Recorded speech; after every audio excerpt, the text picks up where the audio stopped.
Okay, so now I'm gonna make my first site size measurement using my plumb line. I switched to a fluorescent safety green string so it's easier to see, but it's the same tool that I talked about in the last video.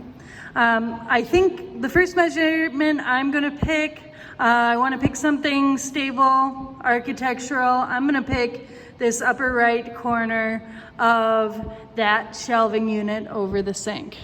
All right, so now what I'm gonna do is from my measuring position with my arms fully outstretched until my elbows lock, I am going to take my plumb line, allowing a bit of that weighted end to be able to dangle, and then I'm going to align it with the shape I wanted to measure. So I'm going to pinch right at that upper right corner of the shelving unit, like I'm pinching it between my pointer finger and my thumb on my right hand.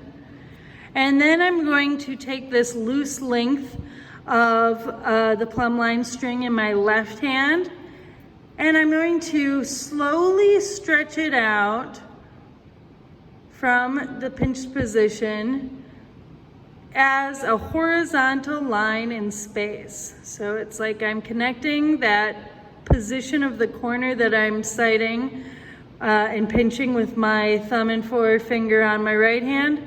And then I'm using my left hand to stretch out a horizontal line until I reach my drawing, all right?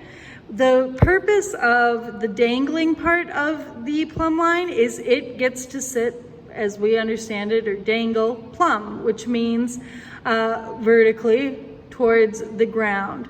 And that allows us to evaluate whether or not we are pulling out exactly at 90 degrees to the floor, or a perfectly horizontal line, which we want, or whether we have a little bit too much of an angle upward or downward on our measurement, which, as you can see, will throw the position off on the page. So we want to make sure that that's exactly horizontal and exactly in line from the point that I am measuring. And that dangling plumb line just helps us see and evaluate that squareness. All right, when I'm ready, I'm going to let that dangling end of the plumb line go, because I am holding the position of that corner on my piece of paper. So I'm marking it with the tick mark right there. And then I'm just going to stretch a horizontal line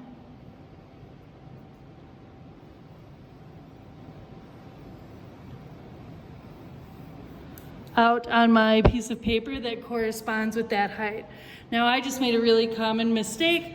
I pulled it out, but didn't quite have enough control of my movement, so it really rose as I tried to pull it out. I'm gonna draw it again, but it's a perfect time to show you another trick. So let's go back to where I was, where I just had that tick mark. That was the proper measured height.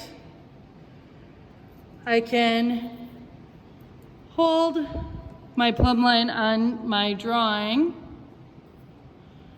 and repeat that process where I stretch it out right on my drawing, using the dangling edge to help me evaluate that I truly am holding it at a 90-degree position, not angling up like I drew it, or angling down. And I can go ahead and make a secondary tick mark in that position, so then I can go ahead and connect the dots and get a really nice straight horizontal line that's also going to connect really nicely back to the space that I was observing. All right. Okay, so I'm going to make a few more measurements. We're gonna build this shelving unit during this video. So I measured that first height to ensure that I'm measuring from the same position. Before I make my second measurement, I'm gonna start on my drawing, pull from the line I measured on my drawing out until I hit the first measured position and just make sure that I am able to realign those two measurements. If it's not immediately lining up perceptually for you, a couple things you can check.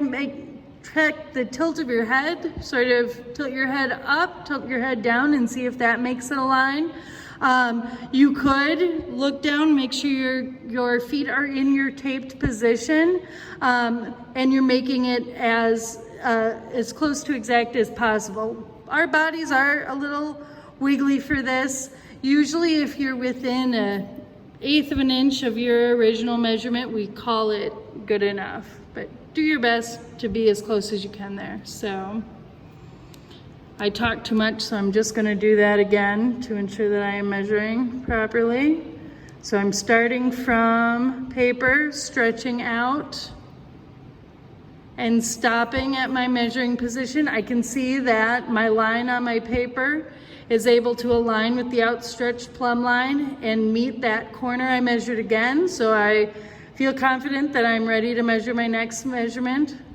So I can drop that plumb line, pull my thumb and forefinger on my right hand down just a touch, and then stretch that plumb line back to my drawing.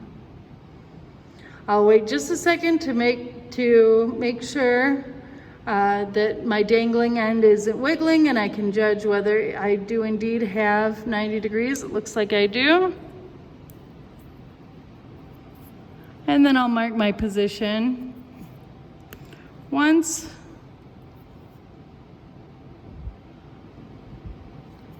twice, and why not? I'll even go out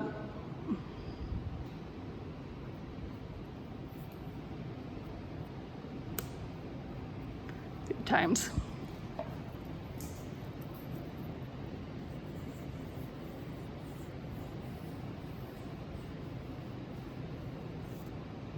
There we go.